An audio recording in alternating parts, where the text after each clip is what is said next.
Hari ini kita mau cerita Kancil menyusui Timun. Selamat menyaksikan ya. Pada zaman dahulu kala, seorang Pak Tani yang hidup di desa bersama seekor monyet diikat di pohon mangga. Kalau hujan, monyetnya kena hujan. Kalau panas, monyetnya kena panas. Lama-lama Pak Tani itu kasihan, ya. Akhirnya dibikinkan apa? Rumah ternyata ya. Setelah dibikinkan rumah oleh Pak Tani, tapi dasar monyet yang nggak punya otak. Akhirnya rumah-rumah itu dibongkar, dirusak. Akhirnya monyetnya kalau hujan kena hujan lagi kalau gitu. Akhirnya monyetnya dibawa masuk ke rumah sama Pak Tani. Setiap pagi Pak Tani pergi ke ladang. Pak Tani mau menanam timun. Pak Tani pergi ke ladang membuat campur, mencangkul ladang, membersihkan dari rumput, bawa pupuk. Setelah selesai mencangkul, Pak Tani mempersiapkan lahannya untuk ditanami timun. Ditanamlah timun. Nah, agar timun itu cepat besar, cepat tumbuh, maka setiap hari Pak Tani menyiram ladang itu, ya. Akhirnya disiram. Setiap hari disiram. Kalau ada rumputnya diambil, maka tanaman timunnya adalah sangat subur. Timunnya jadi sangat subur karena disiram dan dikasih pupuk. Kan setiap pagi selalu berangkat pagi-pagi untuk merawat timunnya. Setelah beberapa minggu, pohon timun mulai berbuah, ya. Timunnya berbuah, kasih pupuk lagi biar cepat besar timunnya. Nah, setelah mulai besar timunnya, datanglah Kancil. Datangnya sama temennya ternyata. Sampailah ladang Pak Tani di situ. Nah, ketika melewati ladang Pak Tani, ternyata yang dilihat oleh Kancil adalah timun. Nah, akhirnya Kancil ngomong, tanaman apa ini? Udah buah. Coba deh satu.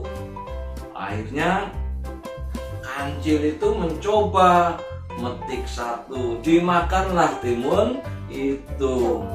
Terasa enak. Akhirnya metik lagi. Terasa enak, metik lagi. Akhirnya temennya ikut metik, ikut makan. Setelah kenyang, maka Kancil itu pergi. Keesokan harinya seperti biasa Pak Tani pergi ke ladang memeriksa timunnya. Alangkah kagetnya ketika melihat timunnya banyak yang hilang. Jadi Pak Tani sedih banget.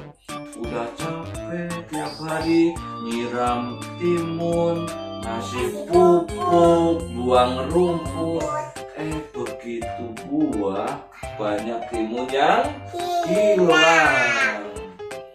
Akhirnya Pak Tani punya ide. Idenya apa? Bikin patung dan dikasih gajah. Akhirnya apa? Patungnya dibawa ke tempat ladang, ditaruh di tengah ladang dan dikasih gajah. Malam harinya Kancil berteman-temannya datang lagi. Untuk apa? Ngambil timunya Pak Tani. Sesampainya di ladang, akhirnya Kancil melihat sosok seperti orang. Akhirnya Kancil berhenti. Masa iya ya? Malam-malam Pak Tani datang. Biasanya nggak ada Pak Tani. Akhirnya Kancil itu berhenti dan mengamati. Kalau Pak Tani kenapa dari tadi kok nggak bergerak? Akhirnya Kancil mulai berani mendekat. Setelah didekati, ternyata ini cuma patung. Dikirain Pak Tani, ternyata cuma patung. Nah, untuk memastikan, akhirnya Kancil itu mencoba memegang patung itu. Maka kaki kanan yang depan megang patung itu. Plek. Waduh, gak bisa dilepas. Kancil berontak. Akhirnya kaki kiri yang depan mencoba membantu. Plek. Waduh, gak bisa lepas lagi. Akhirnya kaki depan semuanya kena lem gajah. Kaki kirinya mencoba yang belakang membantu. Aduh, gak bisa lepas. Kaki kanan membantu lagi. Aduh, semua kakinya kena lem gajah. Akhirnya teman Kancilnya pada pergi karena lari ketakutan ya. Akhirnya Kancil sendirian terperangkap patung yang dikasih lem gajah. Keesokan harinya Pak Tani pergi ke ladang untuk mengecek tanaman timun apakah masih ada yang hilang lagi atau ada yang terperangkap oleh jeratan Pak Tani, yaitu patung yang dikasih lem gajah. Akhirnya begitu sampai di ladang, Pak Tani melihat patungnya, ternyata ada seekor kancil yang terperangkap kena lem gajah. Akhirnya Pak Tani mengambil kancil itu dan dibawa ke gudang. Sesampainya di rumah, Pak Tani memasukkan kancil ke dalam kurungan. Nah, dikuncilah dari luar ya kurungan itu. Pak Tani sebetulnya bermaksud ingin memotong kancil untuk dimasak ya. Jadi sate sama gulai ya. Tetapi setelah nyampe di dapur, bumbu-bumbunya habis. Karena habis, akhirnya Pak Tani pergi ke pasar untuk membeli bumbu ya. Akhirnya setelah beli bumbu, Pak Tani pulang. Sebelum sampai di rumah, kebetulan monyet menemui kancil yang dikurung. Dasar kancil itu licik. Akhirnya si kancil itu ngomong ke monyet, "Monyet, ngapain lu di situ?" "Wah, lagi main." "Ngapain kamu dalam kurungan, Cil?" Wah, akhirnya gini Nyet, aku ini di dalam kurungan mau dikasih hadiah sama Pak Tani. Tapi kalau saya hadiah buat apa ya? Saya sebetulnya nggak tertarik sama hadiah. Gimana kalau kamu hadiahnya untuk kamu aja Nyet? Kata Kancil. Wah, nggak mau, paling-paling kamu nipu. Enggak, ini Nyet, bener. Pak Tani kan sekarang sedang ke pasar beli hadiah buat Kancil. Akhirnya nggak mau, kata monyet. Akhirnya monyet pergi keluar. Setelah keluar, dipikir-pikir, iya juga ya, daripada Kancil yang bawa ya, kemudian ambil, kata monyet. Akhirnya mendatangi Kancil lagi. Tapi bener itu Cil, kalau bapak mau ngasih hadiah, ya bener lah Nyet. Ngapain kalau saya bohong sama kamu? Ya udah deh kalau begitu. Akhirnya si monyet membuka kuncinya. Nah, dibukalah. Akhirnya kancil keluar dari kurungan. Akhirnya monyet masuk menggantikan kancil masuk ke dalam kurungan. Nah, akhirnya setelah kancil di luar, kancil itu lari pergi langsung. Dadah monyet, dadah, langsung lari.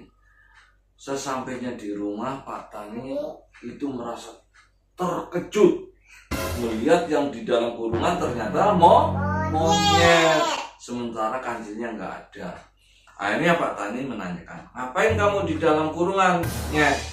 Itu kan kancil yang mau dipotong buat di sate sama digulai. Itu katanya Pak Tani mau ngasih hadiah untuk kancil, tapi kancil nggak mau. Akhirnya saya suruh gantiin. Akhirnya Pak Tani marah. Karena apa? Kancil dilepaskan, orang mau disate dan digulai, malah dilepaskan. Akhirnya Pak Tani langsung sapu, monyet dipukuli pakai sapu. Ampun, sampai ampun. Akhirnya Pak Tani saking marahnya banget, kancilnya sudah pergi, dipukuli lagi.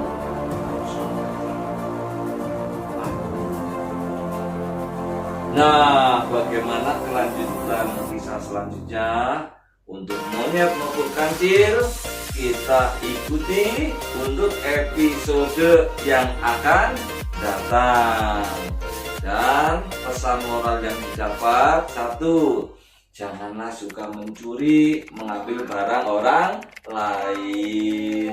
Yang kedua, jangan jadi orang serakah. Kalau itu haknya orang lain, ya jangan diambil.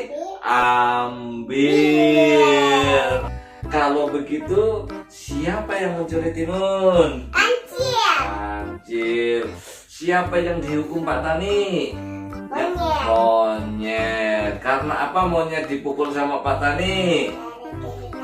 Gara-gara kancil bohongi monyet. Oke, sampai di sini dulu ya. Dadah.